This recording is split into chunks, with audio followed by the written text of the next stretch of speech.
Bueno, muy buenas tardes.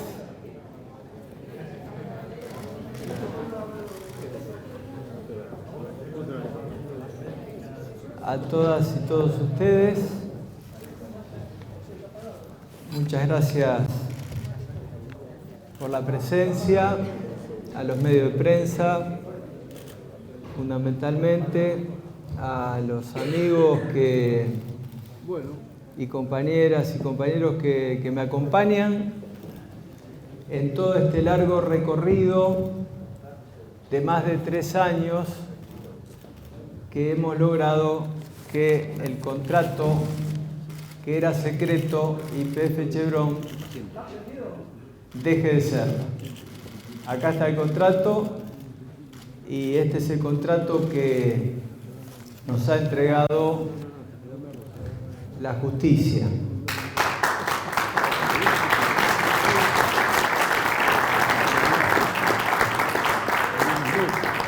Quiero agradecer la presencia de quienes me acompañaron en todo este trabajo. En primer lugar, quienes tuvieron la tarea más dura de un juicio que duró más de 3 años, están los doctores Kaplan y Esteban Sicas, Ariel Kaplan y Esteban Sicas, los dos que llevaron adelante todo este largo recorrido que comenzó en 2013, cuando tuvimos conocimiento por los medios de comunicación de la firma de este acuerdo entre YPF y Chevron, y que terminó el viernes pasado. Quiero agradecer especialmente a Pino, compañero del Senado de la Nación, con quienes hemos compartido las luchas del Senado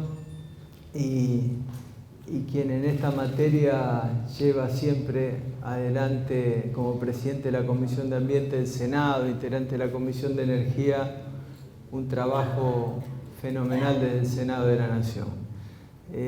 Compañero Héctor Polino, desde la presidencia de la Asociación de Usuarios y Consumidores, como diputado nacional por muchísimos años, un gran legislador y un gran defensor de los derechos de los consumidores, y también nos acompañó en todo este trabajo. Especialmente a las organizaciones no gubernamentales que aquí están presentes, que estuvieron presentes en las instancias del juicio, en la audiencia, que jugaron un papel también en ese sentido para pelear para que esto fuera público. También aquí amigos del Congreso en su momento que compartimos banca, como Claudio Lozano, compañeros legisladores de mi partido, como Gabriela Troiano, como la compañera Duré, también diputada por Formosa, Silvia Burger, desde la legislatura santafesina, con quien compartimos el bloque Igualdad y Participación,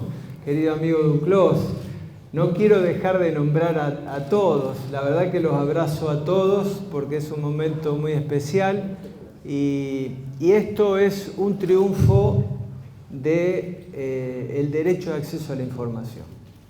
Esto es un triunfo de la transparencia. Nosotros fuimos a la justicia porque cuando enviamos una nota a YPF en octubre del 2013, YPF nos contestó que no tenía ninguna obligación de dar ningún tipo de información porque ellos eran una sociedad anónima. Lo consideramos una falta de respeto y por eso presentamos un amparo que el 10 de noviembre del año pasado, después del largo recorrido que le decíamos, de la justicia, la Corte Suprema de Justicia de la Nación, en un fallo ejemplar, dijo: la información no es del Estado, el pueblo de la nación argentina tiene derecho de acceso a la información. Y ordenó a YPF entregar una copia del contrato. Desde ahí hasta acá pasaron 330 días de chicanas judiciales que comenzaron en febrero cuando YPF no quería entregar la copia del contrato y entregó esta copia que ustedes ven aquí, tachada en su 70%. Esta es la copia que YPF entregó en febrero.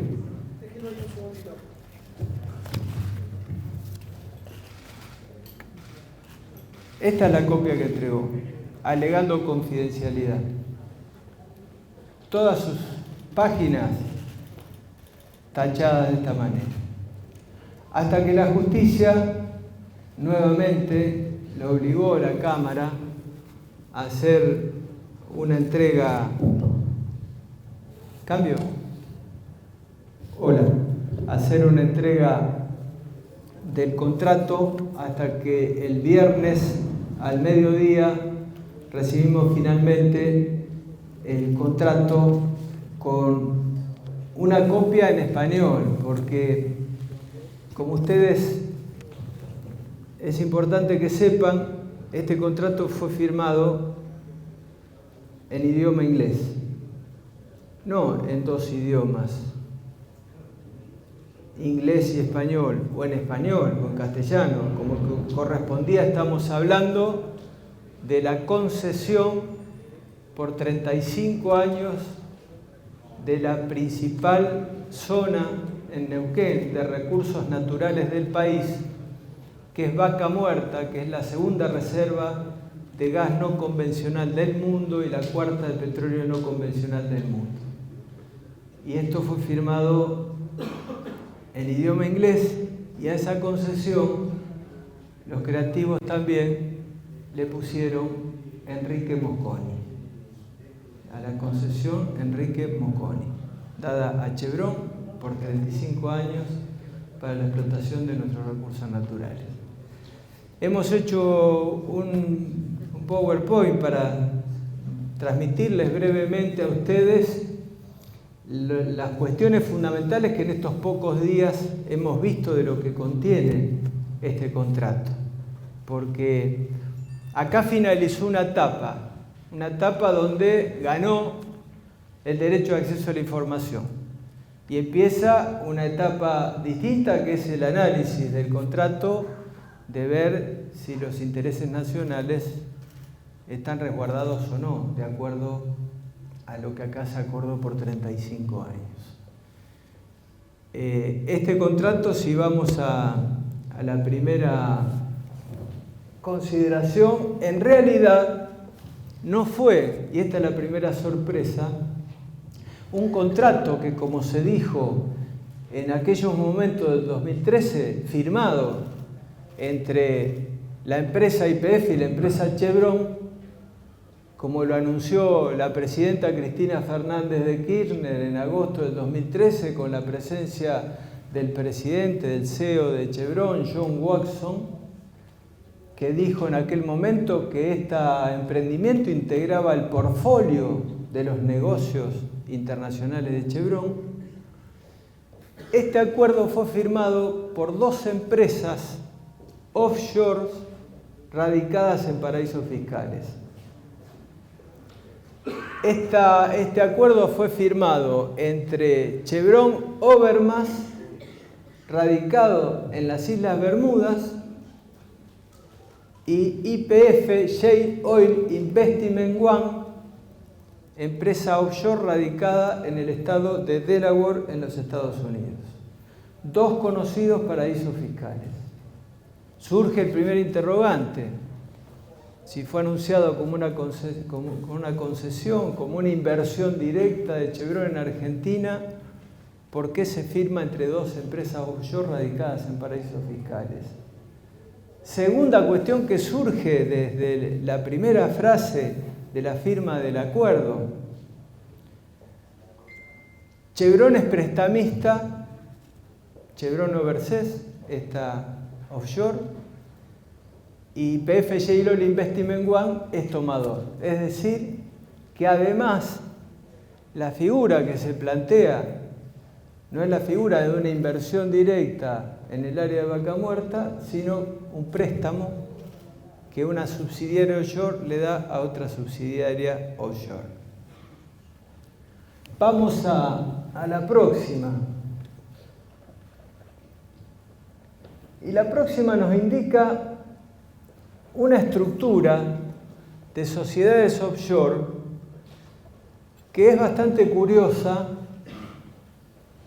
y que determina la opacidad de todo lo que significa el ingreso de la inversión a la Argentina y la salida de la explotación de Vaca Muerta. Porque estamos hablando, como les decía antes, de la principal reserva natural del país. Hoy ya se están produciendo mucho gas y mucho petróleo, y eso significa mucho dinero.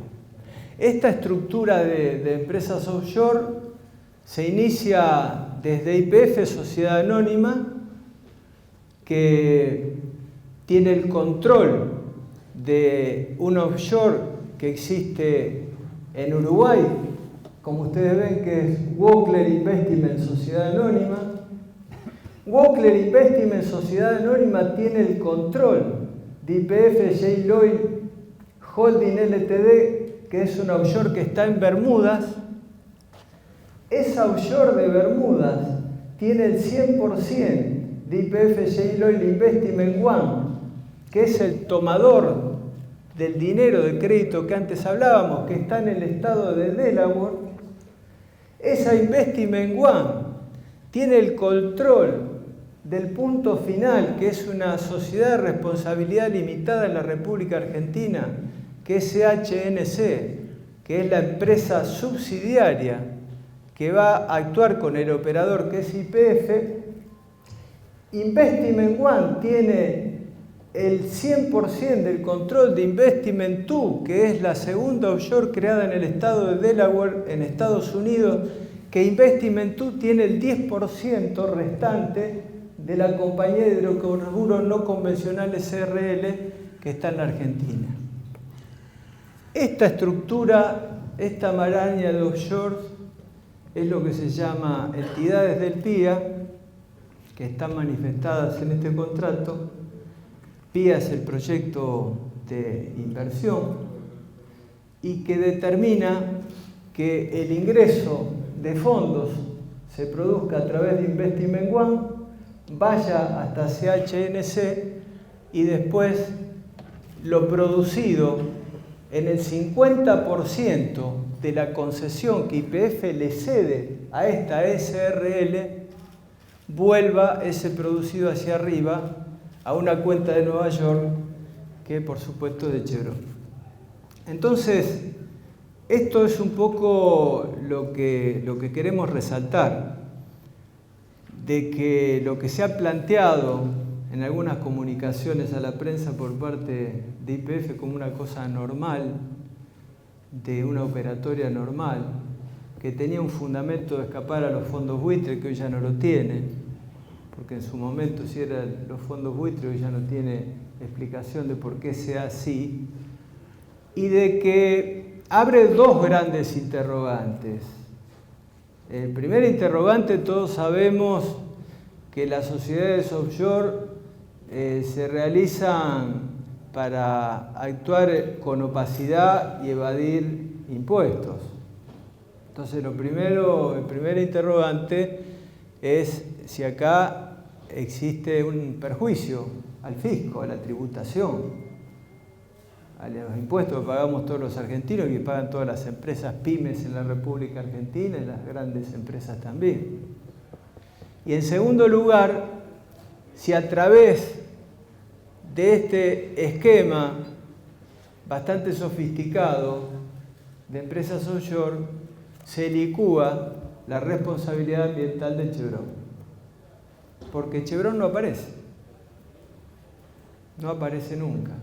Es decir, si acá estamos hablando del fracking, por eso hablábamos de no convencionales, estábamos hablando de un método de extracción de gas y petróleo que está observado en muchos lugares del mundo, prohibido en muchos lugares del mundo por contaminación ambiental. En el mismo Estados Unidos hay estados que lo permiten y estados que no lo permiten, y hay un control riguroso en el mismo Estados Unidos por parte de su agencia estatal de qué tipo de productos se usan en este tipo de actividad.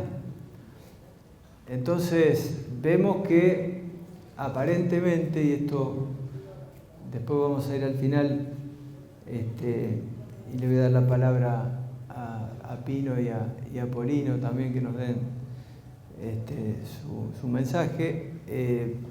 Vamos a iniciar un estudio de este contrato con detenimiento. Lo vamos a poner a consideración de las organizaciones no gubernamentales, de los periodistas, para ver si no hay perjuicio al Estado, al país, a la nación argentina en este tipo de operatorio. Finalmente, este es el esquema de desembolsos, que ya quedó viejo porque ya en la actualidad la fase 1, fase 2, A y B ya están cumplidas.